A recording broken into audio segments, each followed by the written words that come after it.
3.1 छठे का सी सवाल। देखो बेटा, ये इसमें x का मान ज्ञात करना है। x दो जगह दिया हुआ है, इसका मान ज्ञात करना है। देखो बेटा, इस अंदर वाले कोण को भाई कोण का मान दे रखा है, यहाँ भी भाई कोण का मान दे रखा है। इस अंदर वाले कोण को मैं एक नाम दे देता हूँ, क्या, और इसको मैं क्या दे देता हूँ, 2। ठीक है, अब ध्यान दो आप, देखो इधर। अब सबसे पहले तो अपन ये ध्यान रखो कि ये कौन सा बहुभुज है। देखो, इसमें 1 भुजा, 2 भुजा, 3 भुजा, 4 भुजा और 5 भुजा। कितनी भुजा है? 5। तो सबसे पहले पंचभुज में हम कोणों की मापों का योग ज्ञात करेंगे। तो पंचभुज में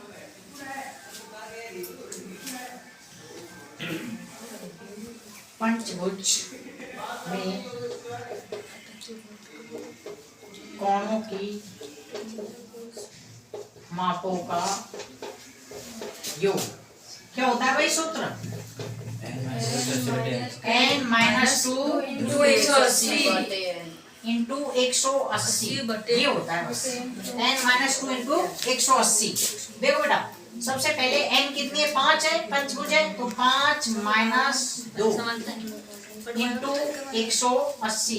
देखो बेटा, 5 में 2 है तो 3 इंटू 180, 18 54, 540। तो पंचभुज में इसकी मापों का योग कितना आएगा? 540 डिग्री। अब ध्यान दो, अब देखो बेटा, ये भाई कोण 70 का दे रखा, हम इसको ज्ञात करेंगे। तो देखो इधर, तो कोण 70 डिग्री प्लस 1, कोण 1 बराबर 180 डिग्री। किससे? रेखिक युग्म से। किससे? रेखिक युग्म से, क्योंकि एक ही रेखा पर बन रहे हैं, एक ही सरल रेखा पर बन रहे हैं। तो कोण 1 बराबर 180 माइनस 70 डिग्री बराबर 110 डिग्री। तो इस कोण का मान कितना आ गया? 110 डिग्री आ गया ना। अब हम इसको ज्ञात करेंगे, 2 को। तो देखो बेटा, कोण 60 डिग्री प्लस कोण 2 बराबर 180 डिग्री। किससे? वही रेखिक युग्म से, वही रेखिक युग्म से।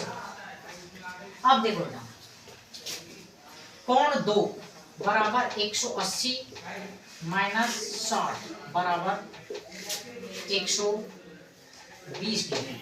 तो इसका मान कितना आ गया? 120 डिग्री। अब ध्यान दो, अब अपन इस x का मान आराम से ज्ञात कर सकते हैं। तो देखो, पंचभुज के सभी कोणों का योग, पंचभुज के सभी कोणों का योग निकाल ही लिया हमने। कितना आया? 540 डिग्री। 540 डिग्री।